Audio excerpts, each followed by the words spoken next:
Anak, walang permanente dito sa mundo.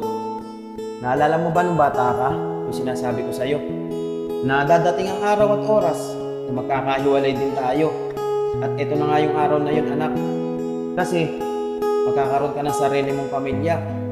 At sila na makakasama mo ng matagal, anak. Hindi na ako. Tay, maraming salamat po talaga. O siya, anak. Tumuloy ka na. Baka gabing ka pa sa kalsada. Basta anak, lagi mo tatandaan na nandito lang si tatay. Kung may problema ka, huwag ka mahiya magsabi sa akin. Tutulungan agad kita. Opo, Tay. Sige anak. Maraming salamat po. Tuloy ka na. Una na po ako. Sige, ingat ka ha.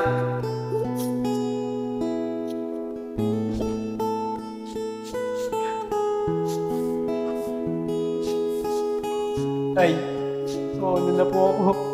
Sige anak, mag-iingat ka. Anak, makatatag ka. Dahil ni Biro, ang buhay may asawa. Maraming pagsubok na dadating sa'yo.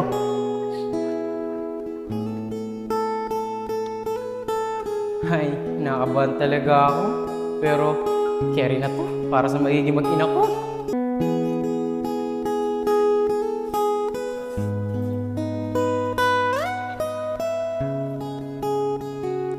Beshi! Beshi! Hawakan mo ang aking kamay at tayong dalawa'y maghahasik ng kaligayahan. Bitawan mong unang salita, ako ay handa na tumapak sa lupa. Tapos na ang paghihintay, nandito ka na, oras ay naiinip, magdahan-dahan. Sinasamsam bawat gunita, na para bang tayo'y di na tatanda. Beshi, okay lang naman ako eh. Tsaka yung magiging bibi natin. Beshi, buti pinayagan na tayo magsama ni tatay. Uy, Shane! Mabuti naman. Nandito na yung baklang yan. Para malaman niya mga kondisyon ko dito sa bahay ko. Allen, pwede ko po ba kayo tawagin tatay? Sige, Iber. Okay lang sa akin yun. Tawagin mo kong tatay. Salamat po, tay. Sige po, sabihin niyo po sa akin, tay, kung ano po kondisyon niyo po dito sa bahay. Para naman po mapatunayan ko po sa inyo kung gaano ko po kamahal ang anak niyo. Ganun ba, Iber? Madali ka naman palang kausap eh. Ito yung patakaran ko dito sa bahay. Una, ati tayo sa pagbabayad ng kuryente. Pangalawa, ati tayo sa pagbayad ng tubig. Pangatlo, kapag nakita mo yung bahay natin na walang stock na pagkain, ikaw nang bumili ha. Pangapat, kapag nakita mo rin si Shane na hindi nakapagluto, ikaw na magluluto. At ito pa, nakautang ako. Bumili ako ng mga gamit ni Shane. Kaso, binuntis mo. Eh, ikaw magbabayad nun. Di ba malakas yung kita mo sa pedicure? Eh tay, parang hindi naman po tama yung mga kondisyon dito sa bahay. Parang inaasa niyo na po lahat. Gastusin dito kay Iber. Eh tay, nakakaya naman po sa kanya. Pagpapedicure lang naman po ang kanyang trabaho eh. Besh, okay lang yun, Besh. Sige po, tay.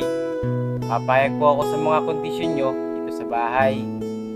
Besh, magdodoble kayo din lang ako sa aking trabaho para mabigay ko lahat ng pangangailangan nyo dito sa bahay. At para makaipon na rin po ako ng pera para po sa mag-ina ko. Ganun ba? Mabuti naman. Mapayag yung nakabuntis sa'yo. Sige, pasok mo na yung gamit mo sa kwarto. At ikaw bakla ka, wag na wag mong kalimutan yung mga patakaran ko dito sa bahay ko. Opo, tay. Hindi ko po kakalimutan. Maraming salamat po sa pagtanggap niyo sa akin, ha. Sige, masok na kayo dun. Beshi, tara na. Pasok na tayo.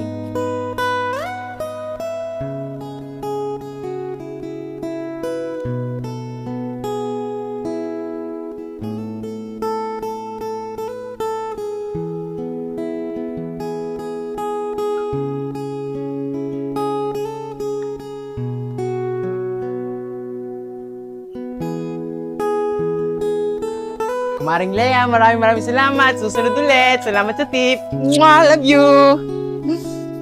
Swerte ko talaga kay Kumaring Lea. Susunod din pala si kumpare. Ipapalinis din pala si kumpare David. Kumpare, maraming salamat ha. Bye-bye, David. Love you. Pogi mo, ah. Oo nga pala. Si Kumare Andre, magpapalinis din. Sayang din yun. Ipon din namin ni Shin yun. Ay, nako. Nakakapagod. Ang hirap kumita ng pera. Kung kukusin asawa ni Kumaring Andrea, ang tigas ko din. Pero Sel, okay lang yan. Para naman sa mag-ina mo itong ginagawa mo eh. Kaya caring mo na yan. Go. Mga tol, matagal-tagal na rin natin di nakikita si Shin, no? Mga 5 buwan na. Sigurado, malaki na ang tiyan nun. Kaya nga mga tol, kamusta na kaya siya ngayon? Kaya nga mga tol akalain nyo, mas pinili pa rin si yung baklang yun kaysa sa akin. Uy mga tol, ayun na naman yung bakla nagbibilang ng pera. Teka lang, bakit? Ang dami mong pera. Kayong tatlo, kung lalaitin nyo ako, wala akong time maipag-usap sa inyo. At saka itong perang to, pinaghirapan ko to. Malapit na kasi mga nakakasawa ko. At para to sa mag-ina ko. Mga tol, asawa daw. Hoy, huwag mo nga sabihin sa amin yung bakla ka. Ang pangit ay sa tenga. Ano? Bakit pakinggan? Sa tingin nyo, maganda ba yung ginagawa nyo? Natatambay-tambay kayo? Kung ako sa inyo, magkanap kayo ng trabaho, hindi habang buhay kayong ganyan. Nag-aabang lagi kayo ng mapeperahan. Ikaw talagang bakla ka. Namumuro ka na sa akin. Tatamaan ka na sa akin. Kaya nga bakla ka, ay susimpa na nalita mo. Bakit di ka namin matansya? Alam nyo kayong tatlo, naaawa ko sa inyo eh. Imbis isipin nyo kung paano kayo kumita ng pera sa sariling sikap nyo, ako nakako pinagpupukunan nyo. Umalis nga kayo dyan, dadaan na maganda. Intik talaga yung bakla na yun eh. Nakakainis talaga yung mga tol. Tara na nga.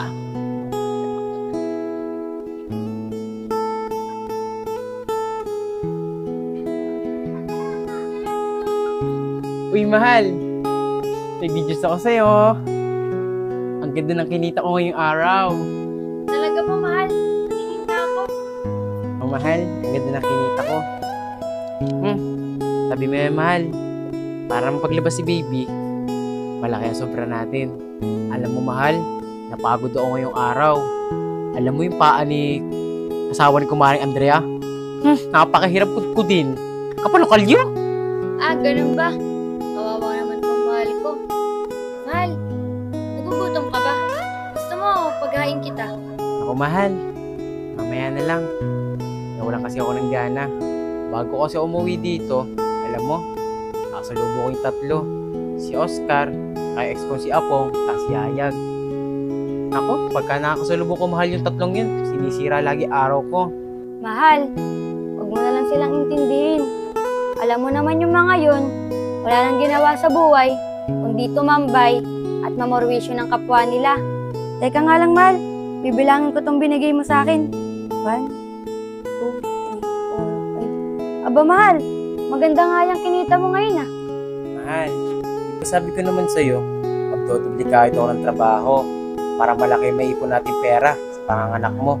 Kasi alam mo, mahal, si Kumaring Lea, ang laki magbigay sa akin ng tip. Kaya favorite ko yun eh. Ay, Ber, isa nga pala, kunin ko yung advance sa bayad sa kuryente at saka sa tubig ah. Eh, tay, nabibigay ko lang po sa inyo nakakaraang buwan na. Eh, tay, kabibigay lang po sa inyo ni Iber ah. Tsaka po itong perang to, nakalaan po ito para po sa darating na panganganak ko. Shane, ay Ber, hindi pwede yan.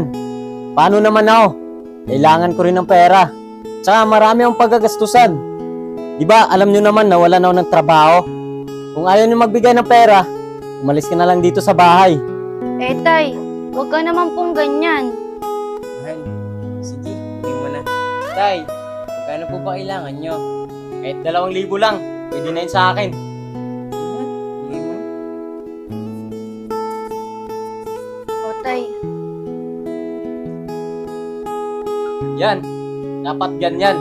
Para wala tayong problema. Kung paano, alis mo na ako. May pupuntahan lang ako. Iinom muna ako ah. Mahal,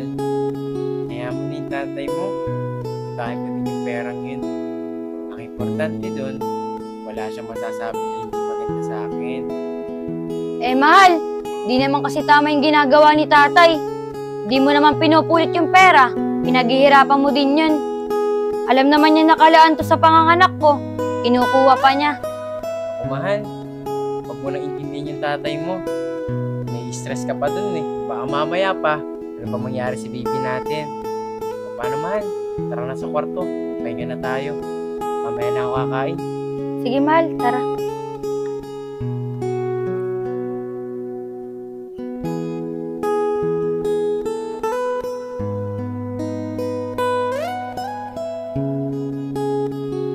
Yayag, Oscar, sasabihin ako sa inyo. Good news to.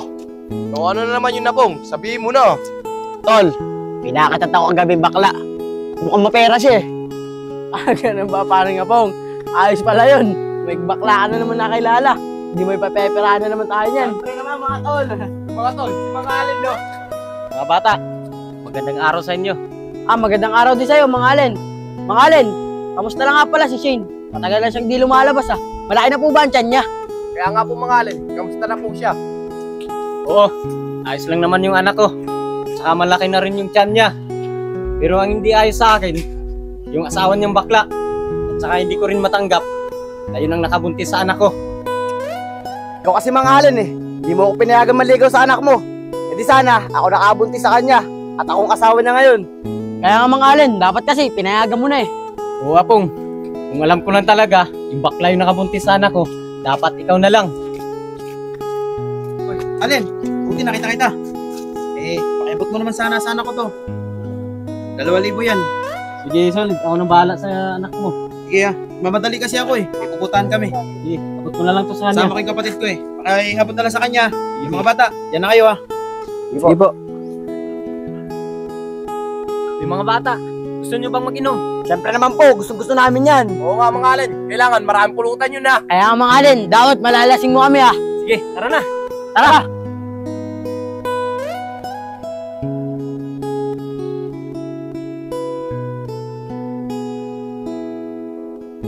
Ano, Oscar, Apong, Yayag? Solve ba kayo sa inuman natin? Oo mga Allen, solve nga kami. Kaya nga mga Allen, ang daming pulutan. Mga Allen, maraming salamat talaga. Dahil pinainom mo kami, nalasing kami dun. Sige, sa kasunod, inom ulit tayo ha. Hanggang mga sa Allen. malasing. Allen, Tara na. tara. Ay nako, nalasing talaga ako. Marami yung inom ko. Oh, dito pa to natutulog to. Ano bang trabaho to? Eber! Eber!